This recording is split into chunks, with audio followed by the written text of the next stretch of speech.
Good morning, everybody, and welcome to the District of Columbia Court of Appeals. We have two arguments this morning. The first one is number 24 CF 340, James DOBY versus United States. Mr. Burgess, whenever you're ready.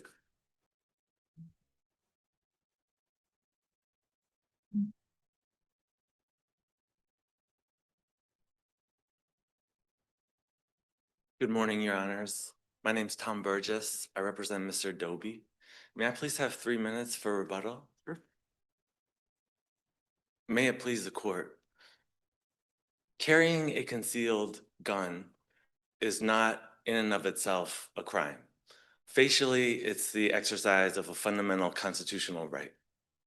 In this case, for the government to get to reasonable suspicion, it needed more than my client's actions that were ambiguous and were made after the officers drove up on him, shined light on him, while he, a black man, walked alone by himself at night.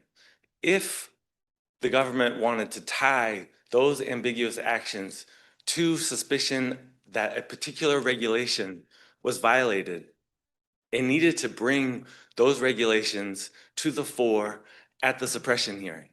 It needed to marshal facts supporting such suspicion, and it needed to give defense counsel an opportunity to construct a responsive case to those cases.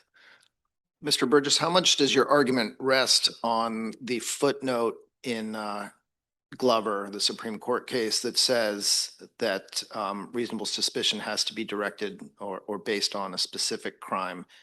That's my paraphrase. Maybe that's not what it says, but or that's not what it means. But do you think there was reasonable suspicion more generally that criminal activity was afoot as opposed to the government having to provide a specific crime or category of crimes?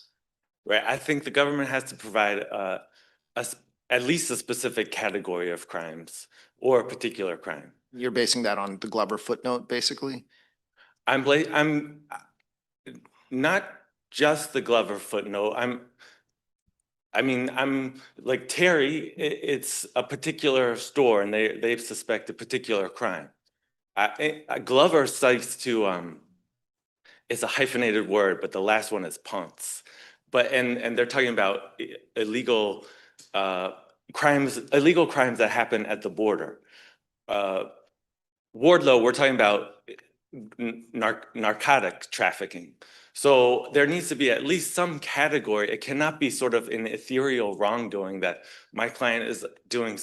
If I take that premise, what's wrong with this being reasonable suspicion that this is an illegally held gun? And, I appreciate the point that there is a constitutional right to carry handguns outside the home. It's also okay for states to regulate that through a licensure scheme.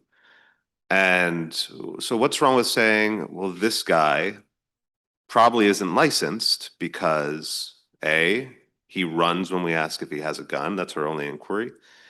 He doesn't say yes and it's licensed.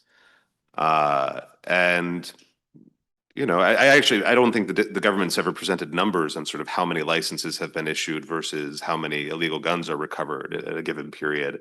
But why isn't that enough to think that gun is probably illegally held? Probably is not their burden either. A decent chance that's an illegally held gun, given the way he's carrying it, given his flight in response to our questioning. So if I could just, for the moment, talk about the so there are different things here. There's the carrying a pistol without a license could be one possibility. Carrying a pistol, the way it's the manner in which it's being carried is one possibility. If the government had come and said, we think that there's he has sort of like an administrative violation going on here where he's carrying a gun that's not licensed, not registered, then what would be relevant would be, okay, how many guns do you recover in that area that are not licensed? How often do people who are walking around with unlicensed guns carry them ostentatiously in their windbreaker? How much experience do you have recognizing or pulling people over who have illegal guns? Mr. Burgess, in this case, the government, would you agree? Well, I don't ask you to agree, but they seem to put in more evidence than we saw in our en banc case in Mayo, where we did see an attempt at putting some in, like a number of gun seizures, but the record shows that the officers are testifying to there's a lot of shootings in this area. There have been this many in the past month, et cetera. Um, why does it have to be, why does that not elevate the concern of anyone having a gun that if it has potential for, and maybe I'm muddling the way I'm saying this, but if we know that this is not just a high crime area, this is a high gun crime area, this is an area with a lot of shootings where a lot of people carry illegal guns, why does that not raise or lower the bar for their suspicion that a gun might be carried illegally? I think the value of that information is neutralized somewhat by the fact that it makes it, this is a reason why me, as a resident or someone passing through, I'm going to legally carry a gun to protect myself against that violence. So and even the shootings themselves, they're not, I don't know how many of those shootings were done with guns that were properly licensed, guns that were illegally held. So to me, that there's a countervalence to the value of those statistics if they were specific enough. Mr. Burgess, is it your position that we have to zero out the fact that the officers were responding to a report of a shooting in the area? I know that the trial court found that there was nothing, as a matter of evidence, tying Mr. DOBY to the shooting, but it did sort of mention the shooting and the reason the officers were in the area in its, I guess, sort of its totality of the circumstances paragraph in its oral ruling. It seems relevant to me that that the officers, might be on heightened alert. They might be looking, I mean, if they're responding to a shooting and they see someone with a gun, it seems colloquially at least natural for them to ask that person what they're doing with a gun. But is it your position that that's has to be zeroed out, the prior shooting? The shooting, so I'm not sure if I'm okay with either of these. Either it has to be zeroed out or it's of so little value in the mosaic that it doesn't contribute meaningfully to the suspicion here, because we don't know when the shooting took place. That point was made in Posey when the officers arrived 10 to 15 minutes after the report. This is 20 minutes after the report, and it involves somebody who after they got shot at some point went to the hospital at some point, talked to the police at some point, put a report through to the officers that got translated to these patrolling officers. And so and all of this without any description of the shooter. I mean, people tend to go to the hospital shortly after being shot. They tend not to bide their time. So I mean, I'm not sure how much weight this has. I think the government has conceded there is no particular reason to think Mr. DOBY was the shooter. But I think based on the facts that we have, call goes out from an emergency room, I believe, saying a report of a shooting in that area. That all at least supplies an inference to me, a very recent one. You wouldn't be sending cops out if it wasn't recent, and you tend not to go to an emergency room, days after being shot. You tend to go when you're shot. So it seems to me that we could fairly infer this is pretty close in time. Well, if I could respond in two ways, yeah, lots of people go to the emergency room shortly after they've been shot. Some people are worried about getting in trouble with the police if they go to the hospital immediately. So it might take them some time to get there. But more fundamentally, sorry, I forgot my train of thought. It's okay. More fundamentally, we're talking about the shooting, oh yeah, so Glover says there can be information that both adds to reasonable article of suspicion and detracts from it. So, part of me thinks if somebody's committed a shooting on Ivanhoe, they would not be walking around with like an obvious gun in their jacket, and they would not be going towards Ivanhoe. Sure. I mean, I appreciate that point. Can we just come back to my earlier question? Because I'm just not sure. Let me try this with a hypothetical. Just assume with me for a second that it is legal to have dynamite in DC if you are a properly licensed contractor of some sort. You know, I'm allowed to use dynamite for demolition, but I got to go get a license to do it. And then an officer sees somebody walking down the street at night, usually when demolition isn't happening, with what appears to be a couple sticks of dynamite. And the officer says, "Hey, you have is that dynamite you have?" And the guy runs. Do you not think that's pretty strong reason to think that person does not have a license to carry dynamite? I mean, if the answer is, yeah, it's dynamite, I'm allowed to have it, here's my contractor's license, you would kind of expect them to offer that up. And running in response to it, the sort of inquiry, is that dynamite, sure makes it seem like it's illegally held to me. And the same analysis would strike me as applicable to a gun. Well, so I would add to the hypothetical to make it, are other people sort of on the streets attacking you with dynamite? And that might give you a reason to also want to carry dynamite lawfully. I think that's part of that's part of what's in play here. I don't know why you add lawfully into that. Yeah, it might give you, I mean, there might be dynamite warfare going on and people might want to carry dynamite around with them for that reason, much like people might do that with a gun. But if lawfully, why not disclose that upon inquiry? Why not just say, yeah, I think I'm allowed to have this? Why run? Well, I just pointed, so the inquiry piece of this was not presented at the suppression hearing. I don't know what you mean by the inquiry piece of it. Well, the idea that you have to announce the gun or you're supposed to announce the gun to the officer.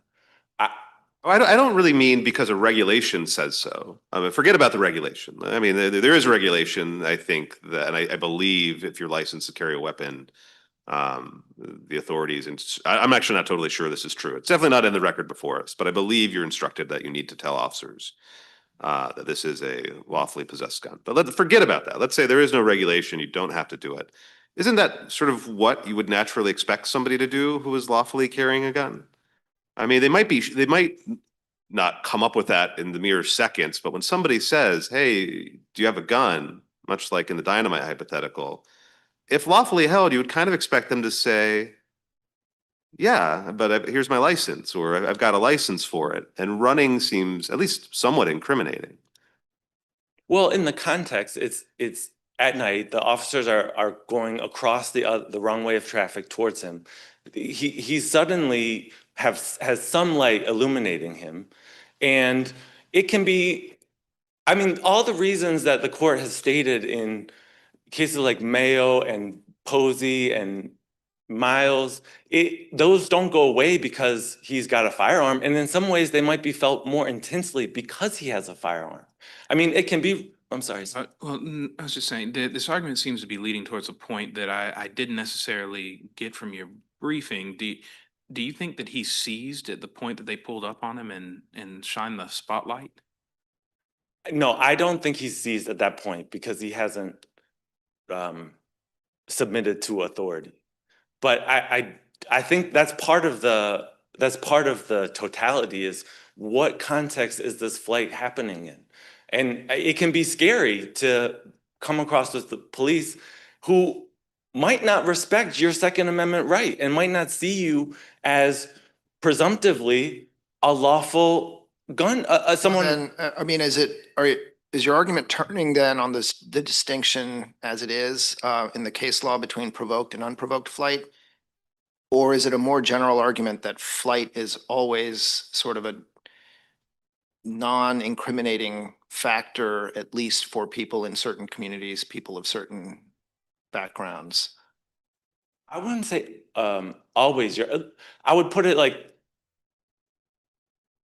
If the officers were in, it was the daytime and they came up to somebody and said very politely, listen, you don't have to talk to me. We're doing a gun check. We're trying to keep our community safe.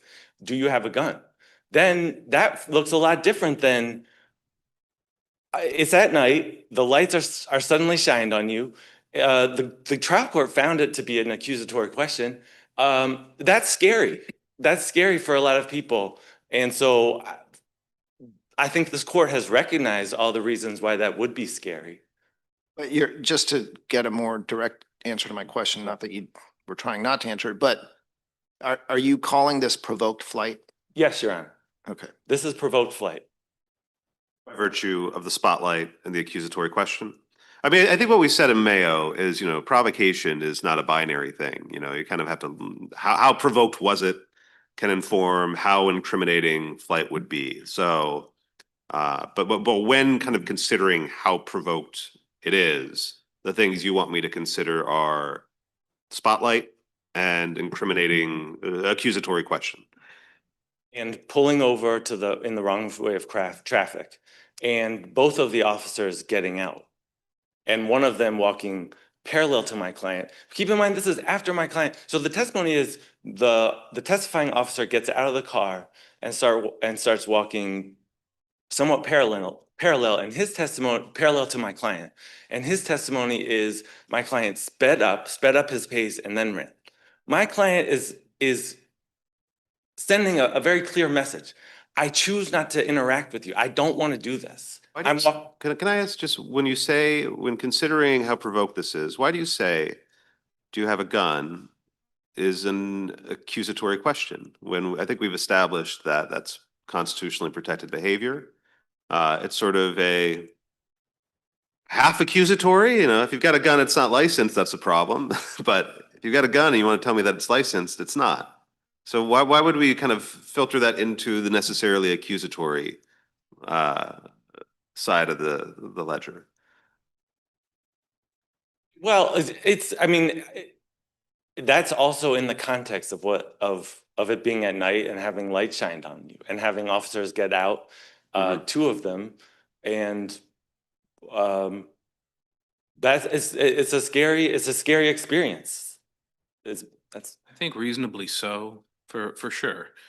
Being stopped and having authority exerted over you is always going to be intimidating in some way, shape, or form. One of the things that seemed to differentiate it in Mayo, at least for me, and as we described it, was there was some good evidence about the particular tactics of the unit involved, and how that particular community was treated. How much of that do you have here to lean on that we found persuasive there? I don't have I don't have that in this case. There's no testimony about the sort of modus operandi of the officers, although I'll note that in the government's, I think it's Taylor that the government cites, the officers are the same as in this case, at least two of them, if I recall. So, but I just, you're right, there's not the same evidence that there is in Mayo, but I don't think, suppose they didn't have, if you didn't have the, if people used to do that with GRU written on their vest, right? And then suddenly you were approached by officers, but now GRU was not written on their vests, and you didn't have all the information about people who don't have GRU on their vests.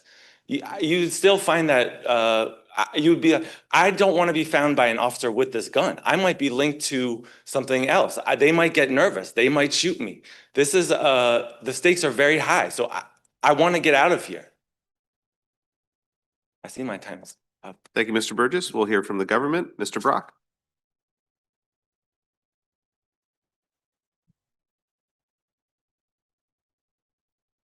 Thank you, Your Honors. May it please the court, Matthew Brock for the United States. Your Honor, as appellant himself admits in his brief, officers had reasonable suspicion to believe he was in possession of a gun when they observed him walking down the street because of the L-shaped bulge on his pocket, in his jacket pocket. When viewing the totality of the circumstances in this case, this fact combined with the other observations of officers, defendant's refusal to answer the officer's question about, is that a gun in your jacket pocket? the subsequent flight from officers, taken together, amounted to reasonable articulable suspicion that the defendant was in unlawful possession of a firearm. Okay, so you seem to be assuming, at least, maybe conceding, that under Glover, you have to identify some crime or category of crimes that officers have reasonable suspicion of. And you seem to be relying now on that being unlawful possession of a firearm, as opposed to the holster regulation or the failure to comply with the regulations requiring announcement of your license, et cetera. Are both of those questions correct? No, Your Honor. What I would note, sort of taking it in two parts, first with the particular crime, and then as to your question about Glover specifically. Relating to Glover, what we would note is that it is not necessarily that the officers have to always point to a specific crime, but it addresses the idea that, as the Supreme Court has repeatedly stated, it can't just be a general hunch. There has to be something more specific, more articulable about the offense. And in this case, the specific thing that they're inquiring about, as we note from the get-go, from the L-shaped bulge, is they're concerned about the firearm in this individual's pocket. Now, when it comes to this specific offense, it's not necessarily just the violation of regulations, but the violation, they're understanding this individual may not be complying with the regulations that are required to be complied with by a licensed gun holder, automatically raises their suspicions that this individual is not a licensed gun owner who understands and is complying with the requirements of such a licensed gun holder. Do you think, I mean, one thing that I find a little bit, this issue is coming up in a lot of different contexts, the extent to which somebody having a gun is incriminating to officers on the street. And Mr. Burgess's point is, look, this is constitutionally protected conduct. It's you're capable of getting a license to do this, so there's nothing necessarily incriminating about it.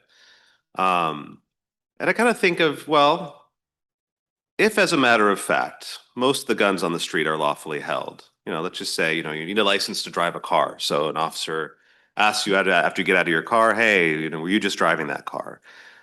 Whether or not that contributes to reasonable articulable suspicion very much to me kind of depends on what are the numbers? How many people are driving cars without a license versus with a license? And in the car context, that's almost definitely, de minimis number of people are driving without a license. There's some, but generally just seeing somebody drive a car is not like necessarily incriminating.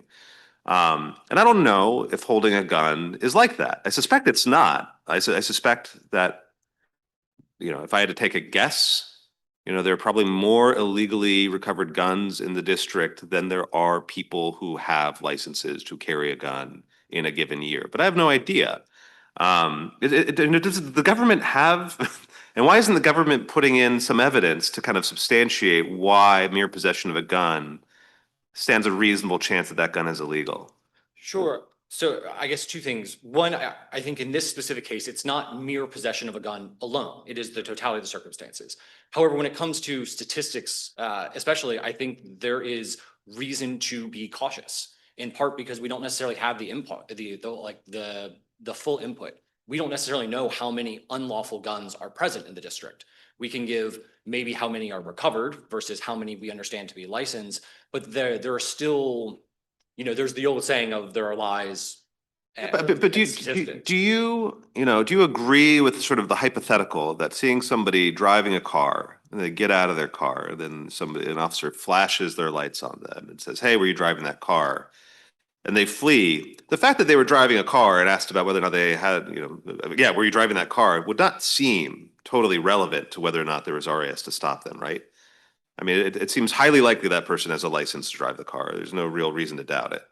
In that hypothetical, I would tend to agree with you, but I think there is pretty substantial distinctions between that individual who is just driving a car and stopped and is being questioned about whether or not they have the authority to drive, and this individual who is walking down the street, as your honors have noted, in an area that is known for high gun violence, where officers understand there to have been a recent shooting in that very specific area, an individual who is understood to be carrying a pistol hanging down to his hip. And so officers turn on their scene lights, as is noted, it is a dark night, and ask the question, the very, very specific question, not the general, do you have a gun on you, but is that a gun in your jacket pocket? They're identifying a specific location where they identified it, and defendant's declination or refusal to answer the question heightens their suspicion in that point. Yeah, I get all that. I'm just going to a sort of a more basic point. Do you agree that sort of the prevalence of lawful carrying should be relevant to whether or not there is reasonable articulable suspicion? You know, let's say that 99% of the district's population has a license to carry a gun. You know, just imagine we're in the deep south for a second. And then suddenly this looks very different than it looks in the district. But I say that for reasons that do not have any evidentiary backing. We never have records in these cases about how prevalent licenses are, how many illegal guns are out there. But don't you think that's relevant? I think. And who do I hold it against that we don't have numbers like that? But you're again, I think such evidence could, well, it certainly would be relevant, and it certainly could, the court could consider the weight. But I don't think the absence of such evidence is necessarily evidence against the whether or not a person in possession of a firearm is doing so unlawfully, simply because of the fact that I think there are inputs that we don't necessarily have. Even if 99% of the people who are in the district, residents of the district, are licensed to carry in the district, we still don't, the people travel from out of state regularly. And many people may bring firearms into the district. And officers at this point, without engaging, without making inquiries, have no, and from the record, they didn't know where this individual lived. They didn't know why he was in the district. And they didn't know what he was doing on the street at night with what they understood to be a firearm in his pocket. And so they took the understandable question, given that they were there responding to a report of a recent shooting, to inquire, is that a firearm in your pocket? And one can suppose a follow-up question to an affirmative response is, are you licensed to carry in the District of Columbia? Let me ask you, I think you would agree, maybe, if you're wise, you would agree that if officers just pulled up on someone walking down the street and said, hey, what are you doing? No gun at this point, and the person fled, that would not by itself point to reasonable articulable suspicion.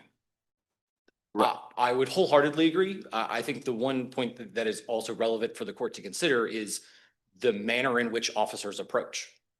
Do they roll up, lights ablazing at 40 miles an hour, screeching to a halt with officers jumping out in SWAT gear, or do they calmly approach and ask? Okay, but I mean, let's just take this exact scenario we have here. No question about a gun, no sighting of a gun. Just the question, hey, what are you up to? Person flees.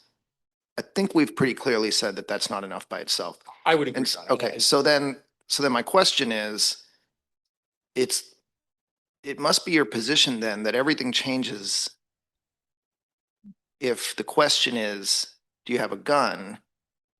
And the flight then becomes almost enough by itself, because your position seems to be that it is at that point an indication that the gun is unlawfully held. I certainly think that it increases the weight in the court's consideration of the totality of the circumstances. And I think it's important, as the Supreme Court indicated in Narvaez, is to avoid divide and conquer analysis, to focus consistently on the whole. Right, but so then, sorry, but so in this case, and I'm not saying you would agree that we should, but if we don't pay attention to the nervousness and the darting eyes, which could be the function of staring into bright lights, and it's the flight in response to the question of, do you have a gun, which is an indication that the gun is unlawfully held, that would be enough? That flight in response to that question is enough by itself? Well, Your Honor, again, there are additional facts, because again, the analysis starts backwards from the point at which the defendant is seized. And at that, not only do we have flight, but as we have flight, he is holding onto the heavy object and appears to be reaching into, in what the officer clearly understands to either be an attempt to dispose of what's in the pocket, or potentially to draw and use what he reasonably understands to be a firearm on pursuing officers. In addition, we have the manner of his flight, which is not officers immediately come there and he's so frightened that he runs away, but he continues to walk and slowly quickens his pace as he realizes that officers are continuing to try and engage with him, until at that point he runs. Yeah, I'm a little confused by I mean, I get why you want to keep going back to the totality of the circumstances, but let's just focus on Judge Shanker's question for a second. Question A, what are you doing? flight in response to that you think is less incriminating. I'm sorry. You think it's more incriminating than flight in response to do you have a gun? That seems backward to me. No, I don't necessarily think that. Again, I think there are. I think what you need, I mean, I think you're right to say, well, it's more incriminating when they in fact do have a gun and you've got evidence of that and you see it. But if they didn't see a gun, it strikes me that flight is a little bit more of a understandable, innocuous response to officers who, for no reason, are targeting you and suggesting that you have a gun, than when an officer just asks, "What are you doing?"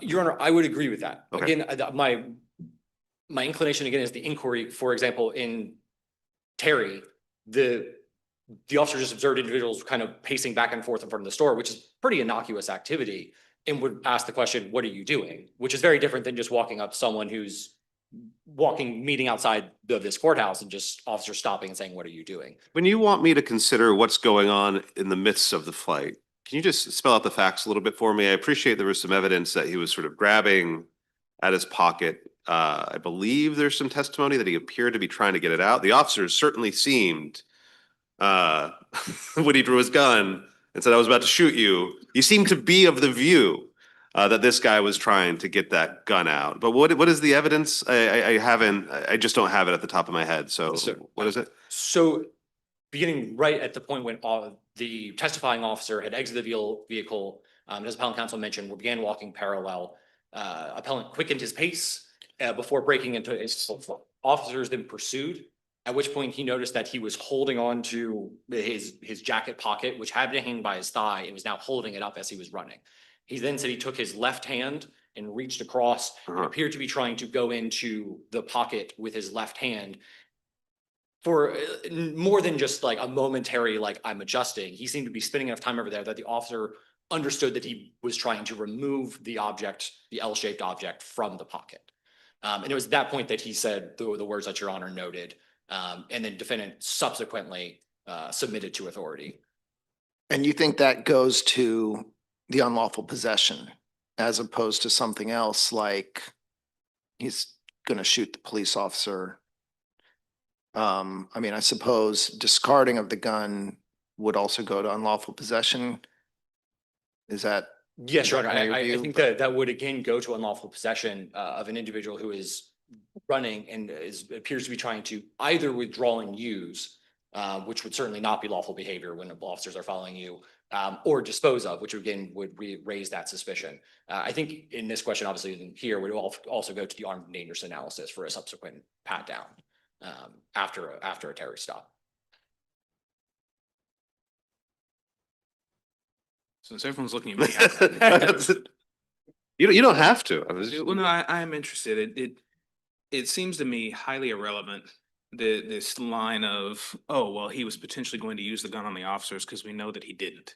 I get the idea that this would be, the idea that he's trying to discard it, that could go towards this. And I find the car analogy that Judge Deal is using to be really spot on, because it seems like the case that you're making is they observe someone with a gun or what appeared to be a gun, just like if someone was driving a car, you're not going to stop them and ask them if they're driving if they have a license because they're driving a car. You're going to wait for some sort of violation to justify that. And so it brings me back to I guess you're saying they didn't get him for it, but the idea of he's not wearing the holster is what justifies even coming up to ask him to start with. Or are you really leaning into this? And I know I've just put three things together here for you, but are you really leaning into that? And that was, okay, he might not be licensed. There's at least a regulatory violation here. Let's ask something. Or are you really leaning into, you seem to have moved away from the shot spotter and not the shot spotter, excuse me, the reports, which don't seem to have a great deal of temporal proximity despite how we've talked about it today. I think all of those factors necessarily play into it. And I know I keep going back to the totality of the circumstances, but they are all relevant. In the temporal proximity, the nature of the potential alleged violation, it's a question of weight, and the question of weight that the fact finder applied to them as the court considered. And so here officers see an individual in the geographic proximity of where they understood a shooting to have occurred. Your opposing counsel points out that that seems really particularly like not a good idea if I've just shot somebody to be right where the shooting occurred and to be heading in the direction of it while possessing legally or illegally a gun. Of course, but as we all know, all people do not always make the brightest decisions. And so officers have to start somewhere. And so when they see an individual in a location with a firearm, they have not at this time sought to detain the defendant. They have pulled over, they haven't even exited the car and asked is that a gun in your jacket pocket? And when the manner in which he declines to respond, accompanied with his nervousness in the location, gives officers cause to want to attempt to initiate further interaction. So two more things. One, would an officer, in your view, be justified at any point that they see a gun, look like someone's carrying a gun of some sort, to ask them, do you have a gun? Yes, Your Honor. I think based on the regulations that the council has put in place, officers would certainly be justified and permitted to go forward and ask. Understanding that at that time, they may not have reasonable suspicion to justify a stop at that point, the civilian would certainly be justified in declining to interact with police. But of course, the manner of that declination could have, in some point, and again, subject to the court's decision of weight, play into their understanding of reasonable suspicion at that point. And so while we treat that like it's pretty innocuous, there's been evidence across a number of cases, Mayo is our most recent en banc on the issue being the most prominent, that it's been a generalized police tactic in DC to go on, whether it's a legitimate one or a fishing expedition. I'm going to come up and the first question is, hey, you got a gun? Like it's more than the accusatory tone. Like if I'm in a community, I almost don't even want to say in a community because I don't want to limit it just to a community, but if I live in DC and I know that police officers come up and that's the first question that starts this series of events where someone's going after me. Why shouldn't that heighten my nervousness or make me want to flee while I reasonably can before it's become a stop? Well, Your Honor, I think first, as you noted, essentially provocation. Like provocation is not a binary; it is a sliding scale, and any level of interaction with law enforcement, understandably, might heighten people's concerns. Merely being pulled over at a traffic stop might make people nervous of just getting a ticket, if not more. But the idea that an individual has been authorized by the District of Columbia to carry a firearm subject to certain conditions. And these conditions, as set forth in the DC Code, allow law enforcement the ability to inquire and the ability to determine, okay, I understand this person is carrying a firearm, but in order to address the possibility of unlawful carrying and gun violence in the district, I can at least make an inquiry. And subject to an investigative stop, the individual, a licensed gun owner, is required to inform that they are carrying a firearm and present that license to law enforcement.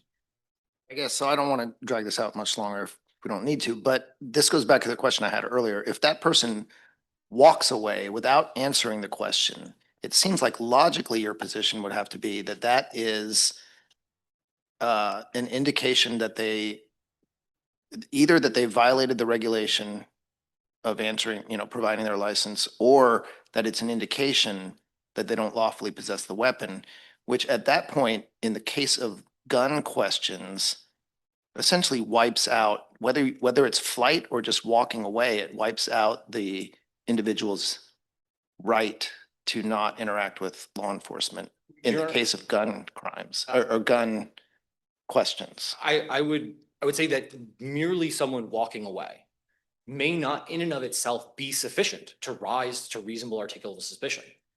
But running away, the manner plus nervousness plus location plus carrying a firearm in a manner that is inconsistent with the way a licensee is required to carry a firearm, and then appearing to try and pull out of your pocket, the totality of the circumstances gives rise to more inferences than merely an individual just walking away or saying, I would prefer not to speak to you. And again, I would note that the regulation or the statute only requires an affirmative presentation of the license and of the weapon during an investigatory stop, not merely a voluntary interaction by law enforcement, which they are, of course, permitted to attempt to do with any civilian walking the streets. Thank you, Mr. Brock. Thank you, Your Honor. Mr. Burgess, we'll give you a few minutes on rebuttal.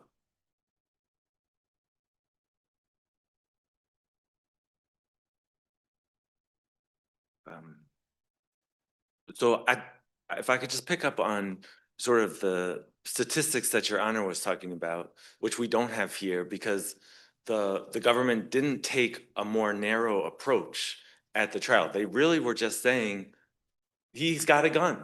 This is illegal.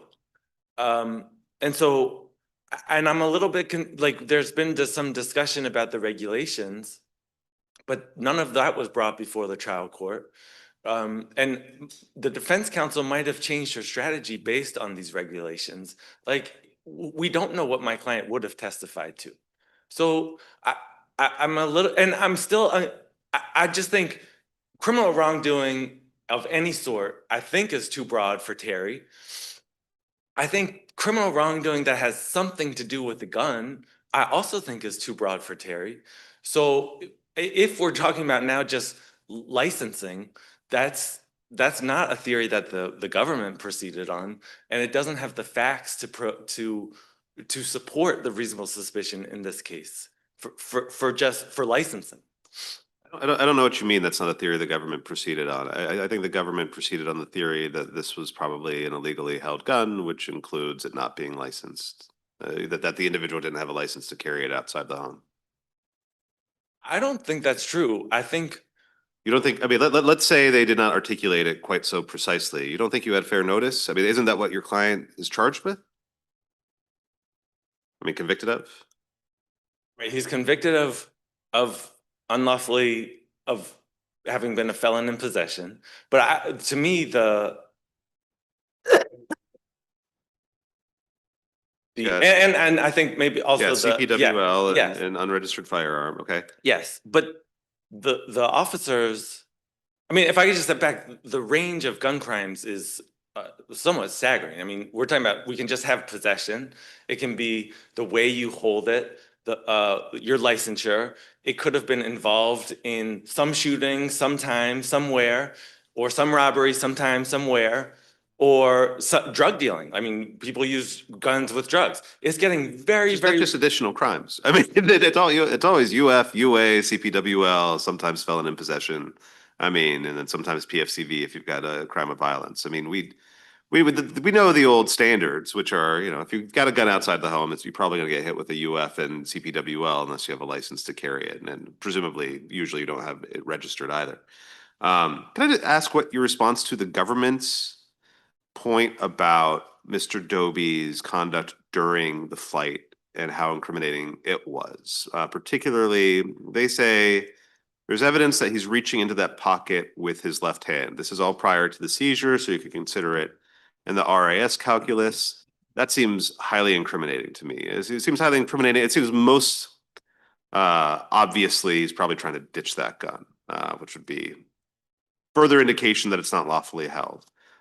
You could be, you know, an officer might worry that he's actually trying to use it against them, which would also seem to be some evidence that that's not lawfully held because, you know, why would you try to shoot the officer unless you were in the midst of a serious crime that you're about to be caught for? So what's your response to that fact and how it factors into the RAS calculus? So First, is it right that we have, do they accurately state the record that the testimony is that he's reaching into his right jacket pocket with his left hand? there's testimony that there's this motion. Uh-huh. And then there's testimony that there's fiddling. Uh-huh. And then relevant testimony before the flight, the officer says he starts holding his gun to his side so that it can, quote, move more efficiently. So when people run, as a matter of course, they're going to hold on to their gun. And so I'm talking about the left hand in in particular. the left hand, so no, fiddling, that sounds a lot to me like slight adjustments of a front waistband, which in Mayo, we said, how do they know what's going on in the front of the waistband? Here, this is, it's nighttime. He's running full speed. It's, I think 20 feet away. I mean, you can make out some general motions, but there are a lot of innocuous possibilities. And the reason why the innocuous possibilities multiply is because none of it is tied to a particular crime. I would suggest to you that in Posey, The court says what's most important to us is that when the officers came on the scene, there was no indication of illegal activity. If somebody at Posey had been touching themselves around the waist, that would have been valuable to reasonable suspicion because it would have been tied to the report of an armory at gunpoint. So that's What if we interpret it as he's running and a gun is a heavy object, much like if he had on baggy pants, he may have been holding his waistband up so that he could run. Well, that sounds innocent enough, but would that not give the police all the more suspicion that we asked about a gun, he's holding something heavy, and trying to get away with it while he's running at us like that? It's capable of a few more non-innocuous interpretations too, right? right. They're in all of these. They're capable for non-innocuous and innocuous. I agree with that. But the farther away it gets from a particular crime, the more innocuous it becomes, and the less there is for reasonable articulate suspicion. Thank you, Mr. Burgess. Case will be submitted. We'll now hear argument in case number 24 CO 716, Henry O. Allen versus the United States.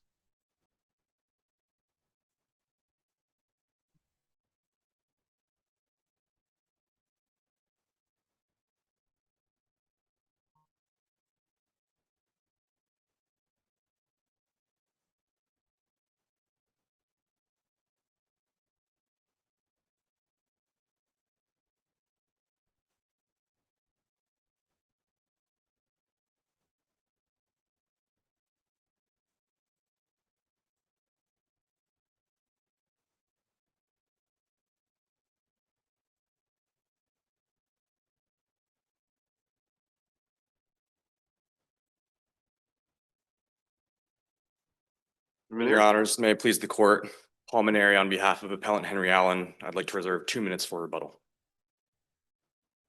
In denying Mr. Allen compassionate release, the trial court committed 2 legal errors, which I plan to address in turn today. First, the court assessed Mr. Allen's eligibility for relief using a divide and conquer approach, rather than the holistic totality of the circumstances approach that the law requires. Second, the court erroneously ruled that Mr. Allen's evidence of rehabilitation was not relevant to the eligibility analysis and instead could only inform the dangerousness analysis. So starting with the first point, the catch-all provision of the DC Compassionate Release Statute uses a broad, flexible standard that gives judges considerable discretion to consider whether a person's individualized circumstances present an other extraordinary and compelling reason that warrants a sentence reduction. As the government effectively concedes, that standard requires judges to employ a totality of the circumstances approach when determining whether a person's eligibility for compassionate release. In other words, judges must consider the factors supporting release in combination rather than in isolation. That is not what happened here. Although the trial court acknowledged that combining Mr. Allen's age and medical conditions to find a basis for eligibility, quote, sounds sort of sensible, it ultimately did not view those factors in combination. Instead, it refused to consider Mr. Allen's age or length of incarceration outside of the context of eligibility under subsection A2. So counsel, you would agree that we've characterized, it's not in the statute, but, and you're using the term yourself, but we have characterized sort of the second part. It's not really pieced out this way very well in the statute, but the second part of the statute is eligibility, right? Yes, And as a shorthand, I think that's how we refer to the extraordinary and compelling reasons inquiry. right, and the 2 prongs above extraordinary and compelling reasons as well. In other words, the terminal illness and just the age and time served. Those are other extraordinary and compelling reasons, yes. Well, I don't know about that, but I think, I mean, they're not relevant here. So, I mean, all of those are part of the eligibility inquiry, right?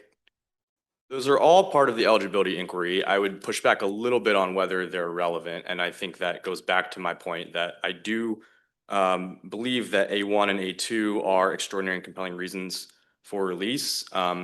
The court said as much in Autry, and I think that you can tell that from the text because it reads, shall modify a term of imprisonment if the defendant has a terminal illness, and A2 if the defendant is 60 or older and has served at least 20 years in prison, or other extraordinary and compelling reasons.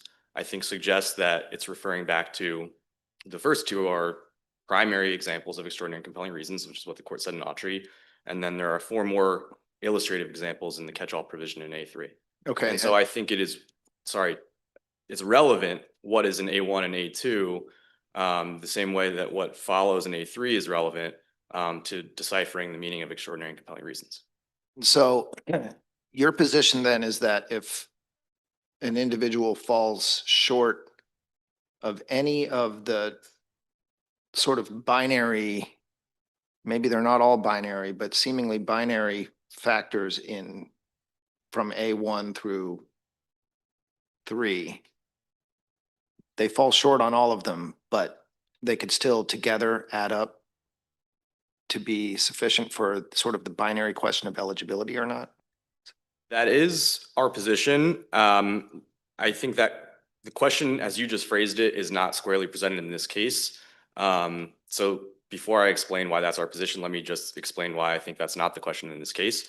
So as I understand it, Your Honor is asking if a person doesn't meet any of the statutory criteria, can the court nevertheless find that their circumstances are extraordinary and compelling? And that's not this case, because if you look at A3, the definition of elderly age in A3B is a 3-pronged definition. Age 60 or older, has served the lesser of 15 years or 75% of the defendant's sentence, and then suffers from a chronic or serious medical condition relating to the aging process. And so, yes, under the first prong of that, Mr. Allen falls short of the 60 years of age or older criteria, but he exceeds the length of incarceration criteria of that definition. And on the spectrum of chronic or serious medical condition related to the aging process, I think he's on the more severe side of that spectrum, given his history of stroke and the persistent weakness that he has on the left side of his body. Almost 2 decades later. There's an and, so I mean, he would have to be, I mean, even if someone had, and I know there's question in this case about how much was proven about his susceptibility to COVID. But putting that aside, even if someone was highly susceptible to COVID, they would still have to be 60. Right? I mean, if you apply just the language of A3B, they would still have to be 60. Right. If you were reading this as a strict requirement, I would agree with you, but that's not how this court has read it. It's not how the council wanted it to be read. And so that gets me back to my answer about our position of, could somebody who, unlike Mr. Allen, doesn't meet any of the statutory criteria nevertheless be found to have extraordinary and compelling reasons? I think the answer is yes, because these are illustrative examples and not minimum requirements. And the primary way in which we know that is how the DC Council talked about COVID vulnerability in the 2020 committee report at pages 27 to 29, specifically saying in granting compassionate release motions, judges have been granting release based solely on COVID vulnerability, even if someone does not meet the age and length of incarceration requirements under subsection A3B. And the council said, we are satisfied with that practice. In fact, we approve of that because it shows that judges are acting with, quote, appropriate discretion to review the compelling facts of a case. And so that, I think, tells you quite clearly that these examples are examples and they are not minimum requirements. I think it's also inherent in the notion that these are examples, that someone does not need to precisely fit the criteria in order to be found to have extraordinary and compelling reasons for release. Let's stick with B3, sorry, with B1, 2, 3 for a second. Let's say you have a client who just barely creeps over 2 of the lines, right? He just turned 60 years old. He has just finished serving 15 years, but doesn't exactly suffer from a chronic medical condition under 3. Maybe something that's close to the line, you know, hypertension. Would you think that those circumstances alone could amount to extraordinary and compelling circumstances? Nothing else? You're not ratcheting up any of the factors. One, he's clearly short on, and there's nothing extraneous to those factors that would counsel in favor of relief. That could nonetheless be extraordinary and compelling circumstances. This may be an unsatisfying answer. I think it would depend on the evidence as to the factor that's insufficient. But I think that ultimately the judge would have discretion to conclude that even in that circumstance that the person's circumstances are extraordinary and compelling. It may be that depending on the evidence before the court, that just factually it would be an abuse of discretion to say that that constellation of circumstances is extraordinary and compelling. But I think it would be a legal error to say that the judge has no discretion to even consider whether that constellation of circumstances is extraordinary and compelling, merely because the movement does not satisfy the illustrative criteria in the statute. I mean, inherent in the notion that this is illustrative. It just has no constraints. The illustrations don't put any constraint. I mean, it seems slightly surprising to say, you know, let's just take a 35-year-old person who has just finished 15 years and has something that just creeps over the line of a chronic and serious medical condition that leaves them vulnerable to COVID-19. You would think from looking at the statute, well, that's all there is. Like, if that's the constellation of facts that we have, you would think a judge would have to say, not even close on 60 years of age of older, you know, he's 25 years short. Clearly, this is, so, you know, they did some calculus when providing this illustration to think this, I would think, to at least fit B, you have to meet these three requirements. But you're saying, you know, don't even think of that as any kind of floor. That's just an example. It seems kind of worthless as an example if that's how we think about it. No, I think it is not a floor. It is an example. And so I think a judge could abuse its discretion and say, I'm just not going to consider these examples at all. I know that this is nowhere even close to anything that's mentioned in the statute, even specific factors that are mentioned in the statute. That would be an abuse of discretion of a different sort, right? Because I think the ultimate inquiry is when considering a person's individualized circumstances, do they in their totality appear similar in gravity to the examples listed in the statute? And so if a judge is saying, you know, this is way off from anything in the statute, not only in kind, but in degree, but I think, you know, nothing in the statute constrains me, and so I'm just going to grant compassionate release, that would be an abuse of discretion. I just think that's different from saying I am constrained by this minimum requirement. I think judges have to give due consideration to the examples in the statute, but they have to conceive of them as examples and not requirements. So I get the point that what these are not minimum bars. They may be saying, you know, you exercise your discretion if they have at least met these minimum bars, but what they really do is set a center of gravity. I think that's Going right. too far from it, we got an issue. So why was it problematic here? The government points out that even though, you know, you're saying they take this divide and conquer approach, there's some statements in the record by the trial judge that, well, you know, we've looked at all these things. If what we're doing is giving them discretion, how have they abused their discretion here when they appear to have considered everything, and there's even at least a little bit of evidence they may have done so collectively?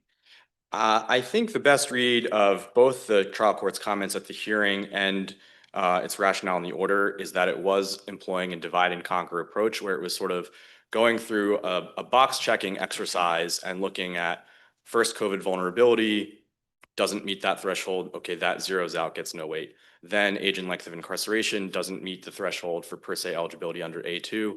That zeroes out, gets no weight. I would point the court to on page 3 of the trial court's order, where the judge is beginning his analysis. He says, Mr. Allen is not elderly and does not allege facts that sound in subsections A3 or C or D. Therefore, he presents no evidence as to the examples of extraordinary and compelling reasons under DC Code section 24-40304 A3 B through D. I think that is a telling statement that the judge is conceiving of Mr. Allen's presentation of evidence as no evidence as to the illustrative examples of those parts of the statute, where, as we've discussed, Mr. Allen did present evidence that he satisfied and exceeded 2 of the 3 criteria for elderly age. And so, I mean, it just seems pretty persnickety, the reading of the order. You know, I read it as saying he's not even making an argument that he satisfies those illustrative examples.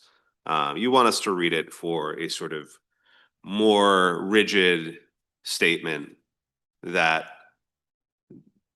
you know, even that he's not just saying he doesn't satisfy any of the examples. He's saying there's no evidence that he satisfies any of the subcategories that are necessary to put together to satisfy one of the illustrative examples. And it has, I'll just say, it has a little bit, we do this sometimes, it has a little bit of a flavor of kind of grading the trial court's homework in a way that seems non-substantive and almost like we're just really micromanaging the semantics of how the trial court talks about it. I mean, what's your, I mean, I don't have a clear sense, I suppose, that the judge isn't considering all these factors in their totality. Now, maybe that cuts in your favor, maybe it doesn't. But, you know, it does seem like you're asking us to be very exacting with how the trial courts talk about this, and it doesn't seem to be a whole lot of substance behind it. You know, I doubt this. If we tell the trial court, consider them in toto, it seems very unlikely to me he's going to reach a different result. I'm not sure that's correct, especially when you add in rehabilitation to the mix, which the judge clearly thought he couldn't consider. Right, but we haven't gotten there yet. Right. But I would say if where your honor is sort of, you know, I'm not sure what the judge was doing here. It could be read this way, it could be read that way. I think the answer is clear under Bailey. And it's not sort of disrespectful of the trial court as saying, you know, we haven't given guidance on this issue yet. It's an important legal standard. So we're not going to assume that the trial court was applying the law correctly when it didn't clearly say that it was. And we haven't clearly said that that's what trial courts should do. So I think this is a different case if the court Let me has be a said little this is what the standard persnickety is. then as well. I'm sorry? You know, I said, let me be a little persnickety then as well and do some grading on this. Why that sentence you cited, definitely it, you know, it says additionally, Mr. Allen's not elderly, as you noted, therefore he goes through some more, therefore he presents no evidence as to the examples of extraordinary and compelling reasons under the code section. The next sentence says, however, these examples are just illustrative, and the court can consider all evidence to find an extraordinary and compelling reason that warrants resentencing. Why is it not a reasonable enough interpretation of that the trial court's just saying he doesn't establish these examples by their own terms, as opposed to saying, and you know, there's just no evidence whatsoever that goes to it? I think the court clearly understood that there could be some other reason not listed in the statute that would be grounds for compassionate release. I don't think what the court understood was that it could combine different factors from different parts of the statute, factors that are not listed in the statute, and can consider those in their totality to find an extraordinary and compelling reason for release. I would also point the court to the judge's statements at the May 17th hearing, where counsel had argued specifically, the argument that I'm making doesn't fall neatly into any particular statutory language. I'm relying on the catch-all provision, but had sort of said, but I would like the court, when determining in its discretion whether Mr. Allen has satisfied his burden under the catch-all provision, I would like the court to consider subsection A2, where someone who's in picture-perfect health could be found extraordinary and compelling just merely on age and length of incarceration alone. And so if you add into that Mr. Allen's serious medical conditions, I think that you get something analogous to subsection A2. The judge responds to that. That sounds like a sensible argument. Unfortunately for your client, it's just not how the statute reads. I think that rationale is clearly contrary to a totality approach, and it carries forward into the order where the judge is denying relief. And if you look at the analysis after the part that we've been discussing on page 3, the judge spends most of the order discussing Mr. Allen's vulnerability to COVID. There's no discussion of the severity of Mr. Allen's medical conditions independent of how they relate to COVID vulnerability. And then after the discussion of COVID vulnerability, the judge says, Mr. Allen also sort of points to subsection A2, but he's not 60 years old, and I'm not going to deviate from a limit that is set in the statute. And again, I think that suggests that, notwithstanding the court's recognition earlier that these are examples, calling it a limit that's set in the statute is inconsistent with the sort of holistic totality approach that the government doesn't really argue is how the court should be applying the statute. I know you're out of time. We'll give you some time for rebuttal, but I think we better talk a little bit about the rehabilitation point. So, I mean, your second point, which strikes me as a little bit, more substantive than the first, just in the sense that it seems less like a potentially semantic sort of misspeaking, is whether or not the trial court can consider the degree of rehabilitation when figuring out whether or not somebody has demonstrated extraordinary and compelling circumstances under the statute. The government's position is, look, the statute clearly contemplates that rehabilitation is to be considered at the dangerousness step to the exclusion, and this is the part that you guys disagree about, to the exclusion of in the second step of extraordinary and compelling circumstances. The trial court seemed to buy the government's position, as I understand it. And what's, you want to try that argument on? Sure. So I think as a purely textual matter, we would win on just the text devoid of any context. The statute sets forth a broad, flexible standard for eligibility. There's no limits in the statute on what a court may consider when determining whether a person's circumstances are extraordinary and compelling. But Can I push back on one textual point? Let's say the judge says, I've determined you're not a danger to the safety of others after considering your rehabilitation. And I also consider that lack of dangerousness to be an extraordinary and compelling circumstance to let you out. That would be an error, right?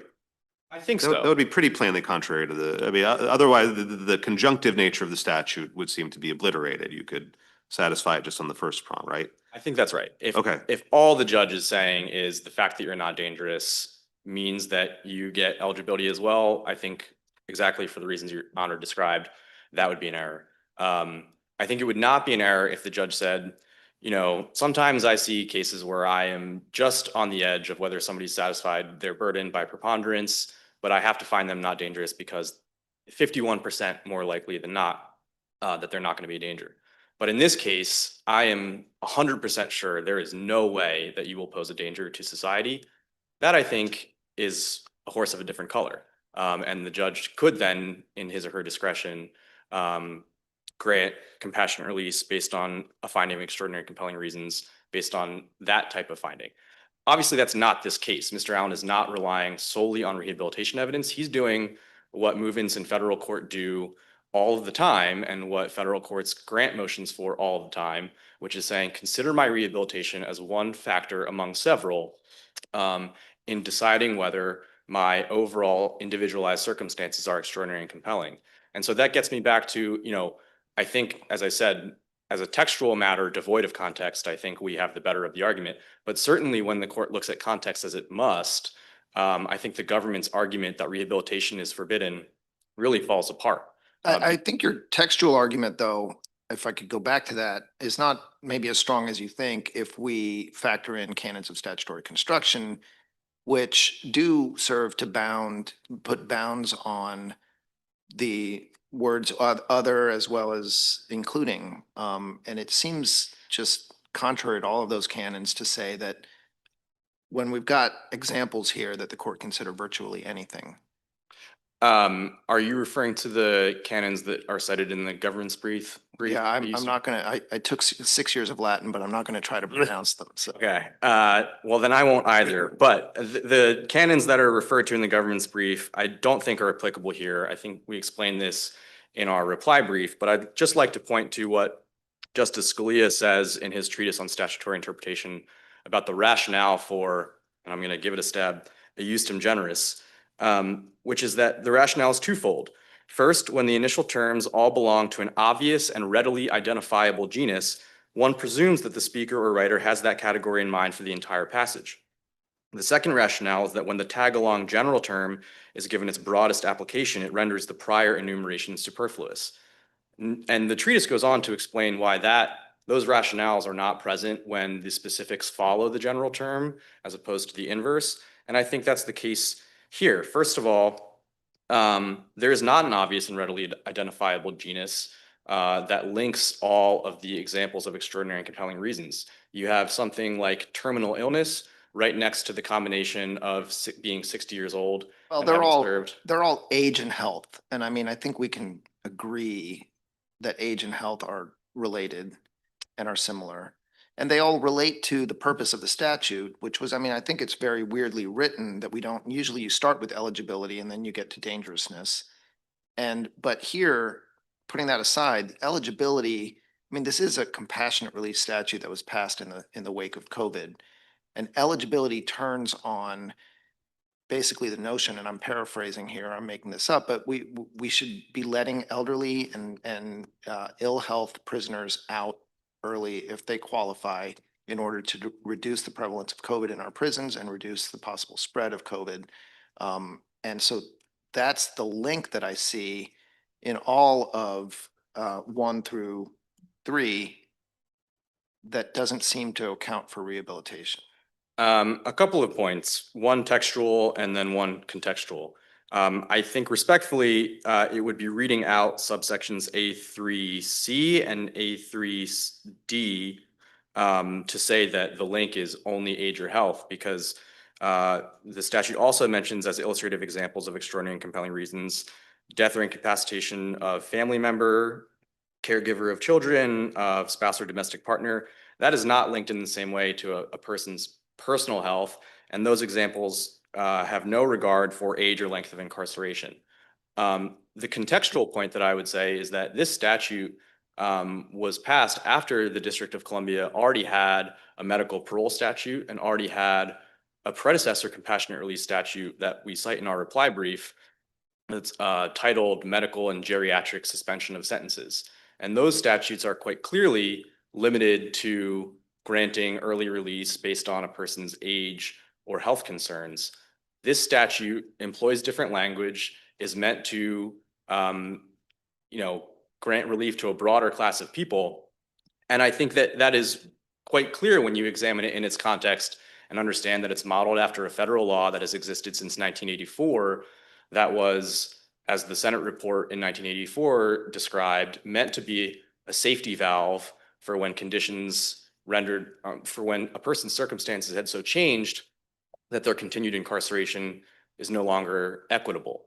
And so applying that statute, federal courts commonly consider rehabilitation evidence as part of the totality of the circumstances. And it's not just in practice, right? Part of the statutory scheme that the DC Council was drawing upon expressly contemplates a role for rehabilitation evidence in the eligibility analysis, right? And we know that the DC Council intended for the DC compassionate release law to largely align with the use of federal compassionate release. So at the very least, in order for there to be parity between the federal law and the DC law, judges would need to be able to consider rehabilitation evidence for that purpose as well. But then, as we explained in our briefs, I think because the DC Council passed its compassionate release law during a public health crisis when it was imperative to reduce the number of people who were incarcerated, the council made a bunch of changes to its law that made relief easier to obtain. It abandoned the exhaustion requirement. It made clear that concerns of just punishment and general deterrence are not freestanding concerns. And it omitted Congress's restriction on how courts can consider rehabilitation evidence. I think it would defy common sense to conclude, as the government argues, that the omission of that restriction has somehow led to a more restrictive statute when it comes to the I mean, the consideration of federal rehabilitation. statute's restriction sort of implies the converse, that it can be considered, but it can't be considered exclusively. And the elimination of that provision entirely from our statute could be read, it seems to be also susceptible to a reading that it can't be considered at all, let alone by itself. I think that sort of would be in pretty significant tension with the understanding that we don't lightly assume that legislatures omit requirements from their text, particularly in the sentencing context, particularly when we have a predecessor statute where the DC Council showed that it well knew how to restrict reasons for relief to age and medical concerns. And I think, it just doesn't make sense to think that the council, if it wanted to eliminate consideration of rehabilitation, would have looked at this model of the federal statute, which contains a clear limitation, and rather than import that limitation and just delete the word alone, would remove that limitation entirely. So that doesn't make sense as a sort of way of thinking about how the council would have drafted the statute if that had been its intent. It also just doesn't make any sense why that would have been the council's intent. I mean, Congress said pretty clearly, we think rehabilitation is a relevant consideration to the eligibility analysis. Every single federal court and the Sentencing Commission has agreed with that. The government agrees with that in its briefs and in its argument in the pending Supreme Court cases about the federal compassionate release statute. The government here has offered no reason why the DC Council would have departed from that unanimous judgment that rehabilitation is at least a relevant consideration when determining whether a person's individualized circumstances are extraordinary and compelling in their totality. Thank you, Mr. Maneri. We'll give you a few minutes on rebuttal. We'll now hear from the government.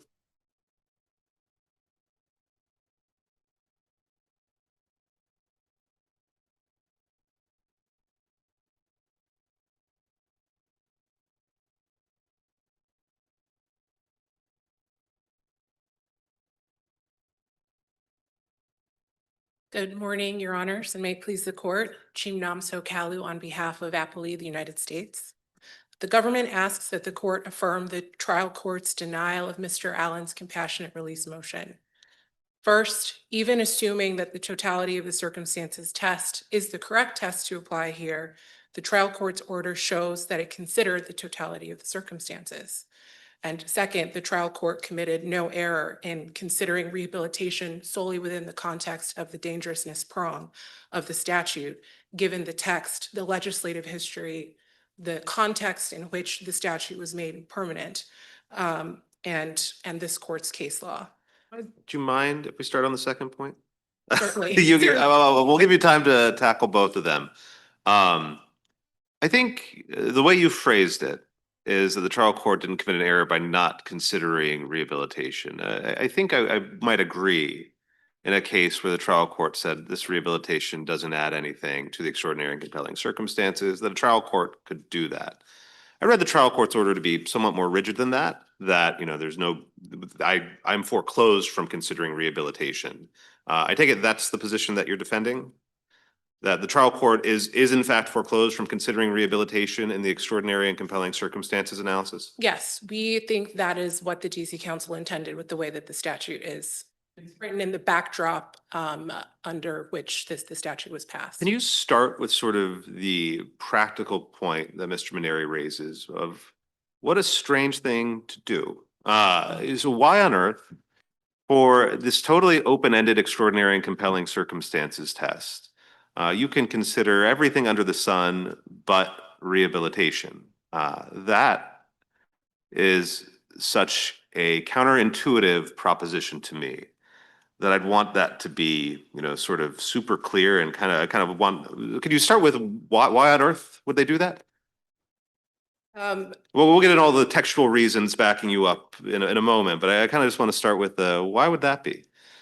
Well, I think, and I don't mean to dodge the question, but I think that the text does matter to answer the court's question, to Your Honor's question.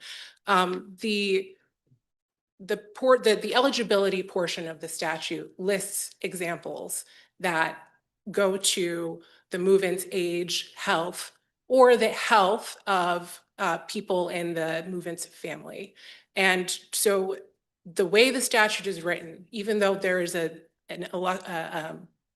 broad term of other extraordinary and compelling circumstances, the types of extraordinary and compelling circumstances that are identified in the statute are of a particular kind. Again, going to age or health, either of the move-in or somebody in the move-in's family.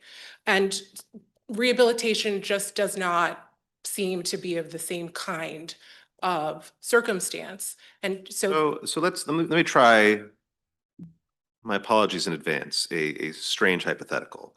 But there's this movie called Armageddon a long time ago about, an asteroid that's coming to Earth and they need a pilot and they need and one of the essential members of the crew was imprisoned and they got him out of prison to help blow up this asteroid before it destroyed Earth.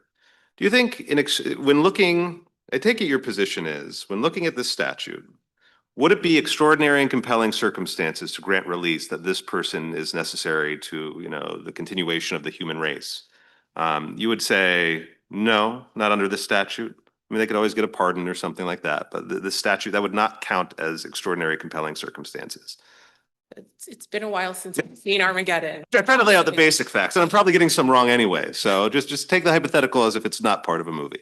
Okay. I think in that situation, Your Honor, there is a tie to health, namely public health in the Huh. court's hypothetical, that this person is necessary to perpetuate or to safeguard the health of more people than the defendant, excuse me, the move-in or the move-in's family.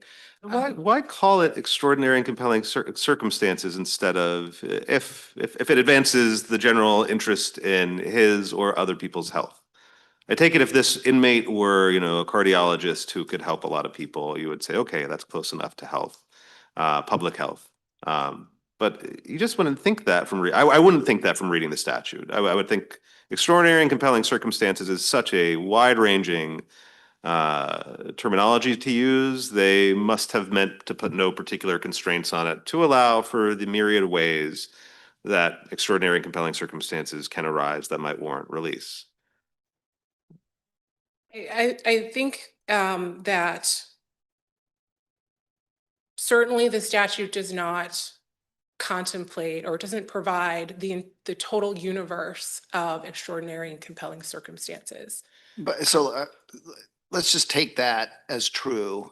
But your agreement a moment ago that, and I realize it was a Judge Deal hypothetical about an asteroid coming to the Earth, but that could relate to sort of saving public or, you know, promoting public health generally and survival of the human race. It seems like Mr. Allen did make that kind of argument here, which is that his mentorship of individuals would promote outside of prison, would sort of promote a reduction in crime. I mean, you know, how much the court wanted to credit that was up to the court, but that seems to be the same in the same ilk of arguments as maybe not as same gravity, but protecting the Earth from an asteroid that's coming towards us, right? I mean, I guess I would liken it, given what you just agreed to, and I'm not saying, you know, we're necessarily going to hold you tightly to a concession in that way, but, you know, incapacitation of a family member, caregiver, if you're likening the asteroid example to that, it seems similar to the notion of I'm going to come out and provide public service of mentoring young individuals in the community to prevent them from having criminal, you know, exposure. So if I am taking or understanding Judge Deal's hypothetical correctly, this hypothetical movement is the only person who could prevent the catastrophe. And Mr. Allen, I don't understand him to have argued in the trial court or before this court that he's the only person who is capable of mentoring people within the community. And so while his rehabilitation would go to, we think appropriately that the court should consider and did consider that rehabilitation in the context of dangerousness and what he whether he was a danger to any person in the community and whether he'd been rehabilitated in that particular category. It was not as though he were the only person who could do It doesn't what have to be that extreme though, does it? To pull in another legal analogy from a different side of left field. If we were looking at an H-1B visa, the way that statute's written makes it a reasonable interpretation could be that, oh, well, we can't hire someone on one of these unless there is no person in the American market that you have access to capable of fulfilling whatever the position is, the technical aspects of it. But it's never been interpreted that strictly. You know, we've said, not we, but other courts that are interpreting that, federal courts have looked at it more along the lines of, and the agencies looked at it more along the lines of, you know, you've got someone with a special skill set. Not that you couldn't find that anywhere else under any circumstances. And so why is it not a good reading of extraordinary and compelling that, you know, this person does a lot of great mentorship. And once we've added, you know, all these things in, this isn't just someone who by a preponderance is not dangerous. This is someone who it would be a valuable member of this community that would contribute to the community, and particularly from the community they come from, which needs all the help it could get. But in answering that would pick up on a phrase that you used, which is special skill set. And I think that a movement with a special skill set, and I, you know, recognize it was sort of caught up in responding to the original hypothetical, but A person possessing a special skill set, I would argue, is not necessarily um, not of the same kind of, a special skill set is not the same type of circumstance that is referenced in the statute. The statute, again, is going toward age or health, the eligibility portion, age or health, or family circumstances. In other words, things that would tend to suggest that the person themselves was deserving or of compassion. I mean, the statute is called a compassionate release statute. And so while it's true that somebody's early release may indeed contribute to the community, that I am not sure was the ultimate focus of the statute. And if I may, everybody has been quoting the phrase from Bailey, where this court talked about the council's intention of aligning our local statute with the federal statute. That word align comes from the 2020 emergency declaration resolution passing the initial version of the statute. And the full text from that resolution, as relevant here, is to protect the health and safety of individuals who are in the criminal justice system. It is necessary to, we talk about good time credits, to extend the application of good time credits for certain defendants and align the use of the compassionate release statute with the federal First Step Act of 2018 for certain elderly defendants and defendants with chronic conditions. And that, I think, supports the government's understanding of the eligibility criteria. The council was not focused on a broad set of eligibility criteria, but rather was focused on aligning the local statute, again, with the federal statute for elderly defendants and defendants with chronic conditions. And that makes sense given the context in which the statute was passed, which was the global pandemic. And this court's case law discussing the statute does use language like flexibility, that the courts should be afforded some flexibility. But that language is always, I believe, in reference to flexibility needed to meet the moment of a changing scientific landscape with respect to the availability of vaccines and the emerging variants and this, that, and the other thing. It was not, at least as I understand this court's case law, discussing flexibility full stop. So I do think that the eligibility, that keeping rehabilitation within the dangerousness context, as opposed to importing it into the eligibility context as well, is supported by, again, the text, the specific types of examples that are set out in the eligibility provision of the statute, as well as the context in which the statute was passed. I mean, that seems like a pretty good argument. I have a little bit of a hard time reconciling it with C and D, but why don't we just stick on C for a second? The death or incapacitation of the family member or caregiver. That does not seem super relevant to, addressing health concerns arising in the wake of COVID, right? I mean, presumably, foster care is available. You have government agencies that can take care of the person. It doesn't even say that they're the only available caregiver for those children. Could have family members that could step in. So it at least seems somewhat broader than how you've pitched it. How do you kind of reconcile C as one illustrative example of extraordinary and compelling circumstances with your view?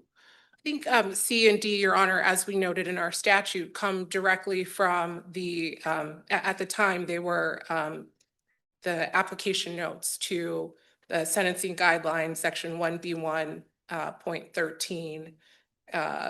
It's note 1C little I and 1C2 little I. That's where those came from. So, it certainly the council was not writing on a blank piece of paper. They were looking at the federal statutory scheme and they did change it in some respects. But that, I mean, that may be the case, but they still made it into the statute, into the DC statute. Yes, Your Honor, and my point is just that the way that the source for the illustrative examples is you can find a match between the illustrative examples in the local statute and either the federal statute or the sentencing guidelines.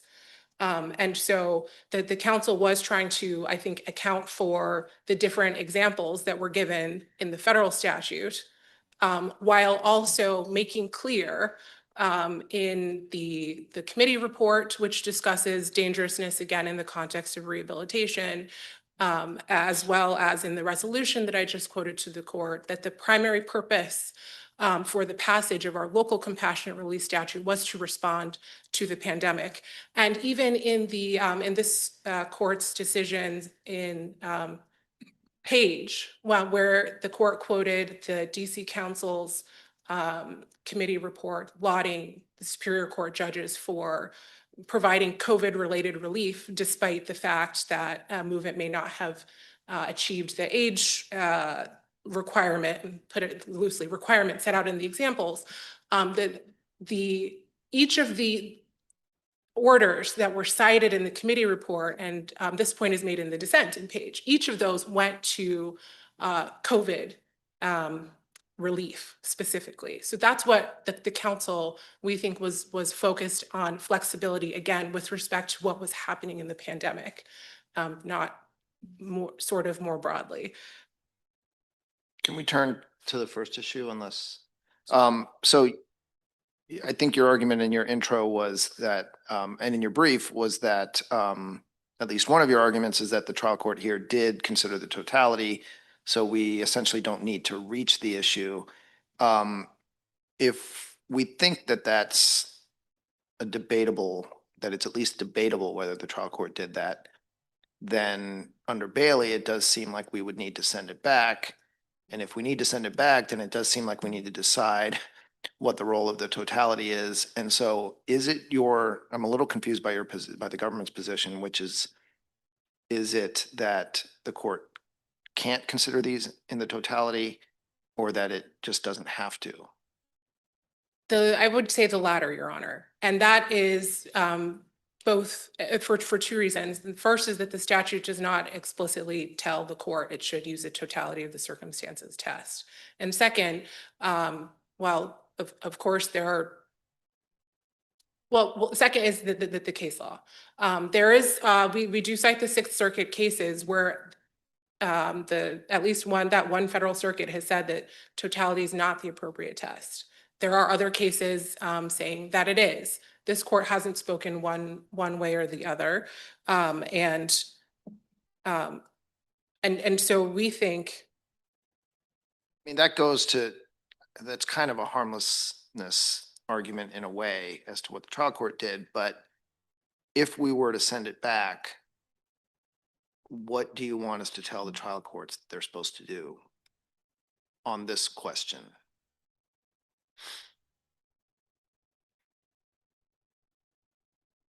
I think that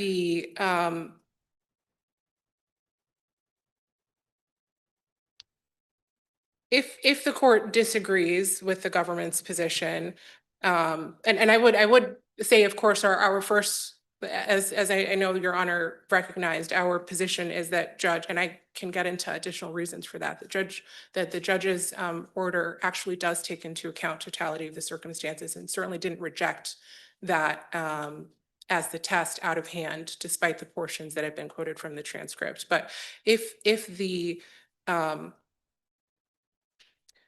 court were to send this back for consideration, then this court could tell trial courts to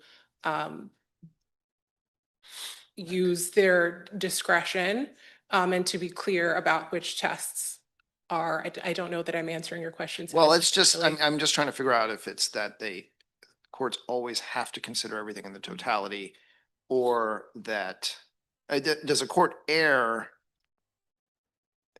Well, I don't understand my own questions. I think there could be, I think there could be situations where, to go back to a hypothetical Judge Steele opposed to my friend on the other side, if a person were, if you were looking at a person who met, barely met two of the criteria under A3, I forget if it was A or B, for example, and fell short of so a person who has not yet reached, maybe they had just turned 60, they have served 15 years, but they have a sort of, the seriousness of any medical condition is sort of not clear. In that situation, if that were all that the person brought to the court, then perhaps we're not talking about a totality of the circumstances analysis, because it would be our position that it would be clear under the examples that are given in the statute that the person had not met the eligibility criteria. Right, okay, so then your answer seems to be that a court can't do what I think Mr. Allen is arguing the court should do. Not that, your argument is not just that the court could do it, but it doesn't err if it doesn't. Your argument is that the court can't do that. My argument is that there might be, so I'm setting aside Mr. Allen's situation, because Mr. Allen did present a number of health conditions, and we haven't talked about the failure to put in admissible evidence interpreting his medical conditions, which was something that the trial court was very concerned with. But if there could be, but my point is there could be a situation where all a movement has presented to the court is, I just turned 60, I have served 15 years, and I have a medical condition, say a common medical condition. In that situation, it wouldn't be, I think, incumbent on the court to go sort of looking for other reasons for the totality. I'm not being particularly clear here.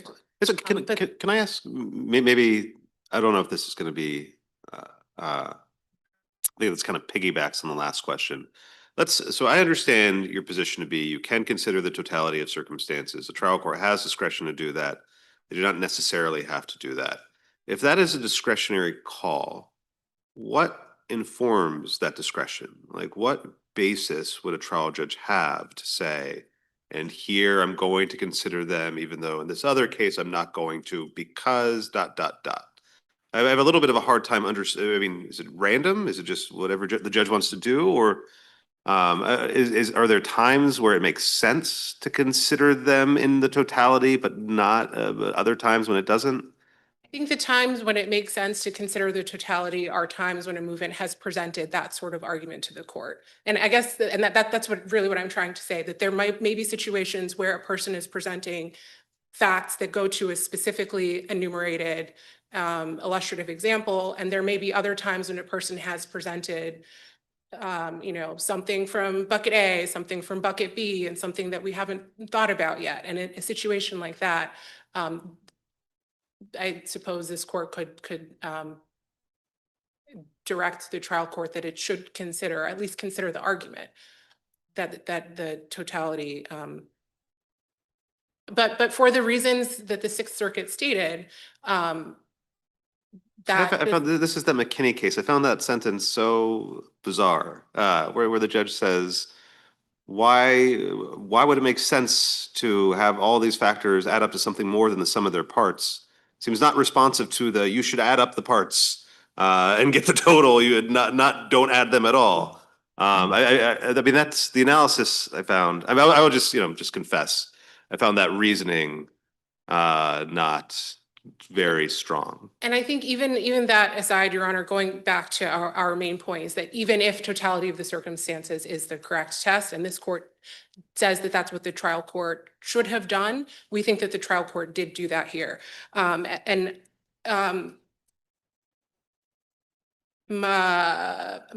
friend on the other side pointed to the court's statements in the May 17th transcript that, this is on page 10, 60 years old or the functional equivalent thereof is not the way the statute reads. And if the statute says 25, we read it as 25. And the court, I'm sorry, Mr. Allen's trial counsel or motions counsel then went forward to explain that he was trying to ground his argument in the language of the statute and in the language of the catch-all provision, and went on to explain that he was making a totality of the circumstances argument. He says on page 11, there are other extraordinary and compelling circumstances, and what I'm saying is that one of those other extraordinary and compelling circumstances, which the court can find because of the discretion that the statute gives to the court, is that being very close to 60 and having poor health, even if it doesn't put somebody in the kind of acute risk of death, et cetera, could still be an extraordinary and compelling circumstance justifying relief. I believe the court has that discretion. And he said later, I do think there's room in the statute to release Mr. Allen based on that argument. And the court did not, following that discussion, come back and say, I can't do that. I disagree with you, and disagree with his reading of the, once the motions counsel turned from discussing specific examples to the catch-all. In other words, I think that it was an open question in the court's mind at the conclusion of this hearing. The court did not make an affirmative pronouncement that it was refusing to apply a totality of the circumstances test. And then in its order, where it actually did make a ruling, we think that the order makes clear that the court did consider that argument and just found that the standard was not met here. Great. Thank you, Ms. Callow. Thank you. Mr. Maneri, we'll give you a couple minutes for rebuttal. Thank you, Your Honor. Let me make a few brief points about rehabilitation and then conclude briefly with the totality point. So first, I think no one disputes that the impetus for this statute was the COVID-19 pandemic, but I think it's significant that the council chose as its measure to respond to that pandemic a federal statute that had been in existence since 1984. And I think it is also significant that the council chose to make the compassionate release statute permanent with no sunset provision for the duration of the public health crisis, and included examples that, as your honors have pointed out, have nothing to do with personal health or with COVID. The government still has not given any reason why the DC Council would want to eliminate rehabilitation from the list of things that a court could consider.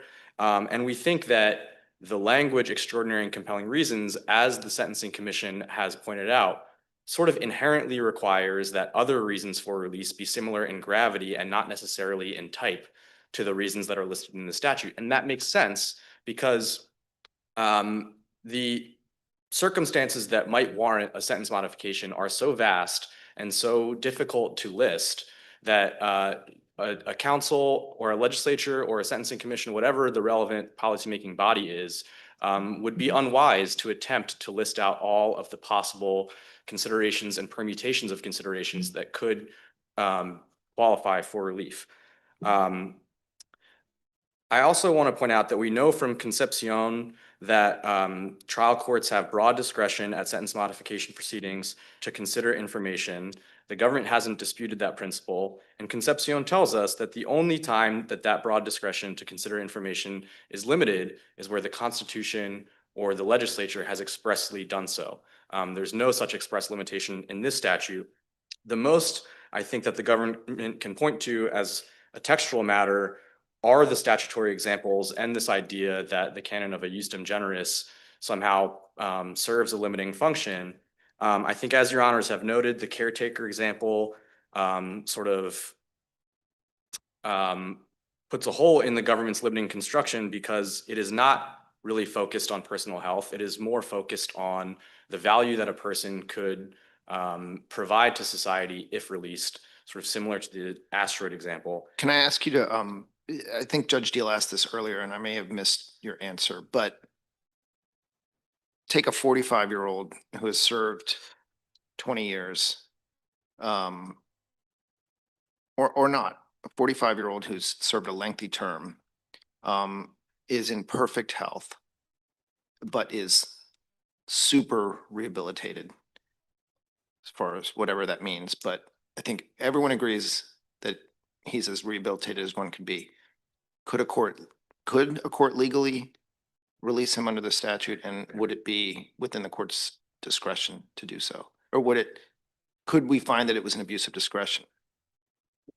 Our position is that the best read of the statute is that rehabilitation alone may be considered an extraordinary and compelling reason for release. The rehabilitation must be extraordinary and compelling. I mean, that's the requirement of this statute. And if all a person is offering is their rehabilitation, then that factor alone needs to cross the extraordinary and compelling threshold. But I don't think the court needs to go as far as to opine on that question in this case, because Mr. Allen is not relying on rehabilitation alone. He has serious medical conditions. His length of incarceration exceeds the criteria in the statute. And let me just briefly emphasize that I think the fact that the statute includes length of incarceration separate from age as a consideration in the illustrative examples does sort of suggest that rehabilitation is kind of baked into the statute. I mean, one sort of wonders why length of incarceration would be a standalone criteria when the council has already put age in there. I think it's fair to say that length of incarceration is a proxy for the things that happen when in prison, and we want to ensure as a sort of guideline to courts that longer sentences are more extraordinary and compelling than shorter ones, even if a person is older. So I think unless the court has other questions about rehabilitation, all the points that I wanted to make about that. And briefly, let me just say, I still think the government hasn't really given a clear articulation of what its position is on the totality test and whether courts should be employing that test and in what circumstances they should. As we say in our reply brief, I think they've waived any argument about whether that test applies. And this court has consistently said that we generally do not consider arguments raised for the first time at oral argument. It said that most recently in an opinion written by Judge Shanker, Bayer v. Rainforest Alliance. But I think on the point of whether the court did in fact consider Mr. Allen's circumstances in their totality, I think that one of the clearest examples, and I'm not sure if I mentioned earlier that the court didn't consider it in that way, is that the court made no mention of the severity of Mr. Allen's medical conditions in its order separate and apart from COVID risk. And I think that illustrates to the court that, to this court, that Judge Ryan was not considering the totality of the circumstances. Finally, I would just note the government points out that Mr. Allen's counsel did argue in the trial court pretty explicitly that it should consider the totality of the circumstances. The government ignores that its trial counsel below on page 61 of the trial transcript said, we don't think that's a possibility under the statute. So it's not as though this was an undisputed principle, or even in Bailey where the government did not argue against the principle in the trial court. This was a disputed legal principle below. The government still hasn't offered a clear position on it here. I think the court should clarify for the court on remand that the totality test is required, and we would therefore ask for the court to vacate the order denying compassionate release and remand. Thank you, Mr. Maneri. Thank you, Ms. Kalu. We appreciate your briefs and arguments, and the case will be submitted, and the court now stands adjourned.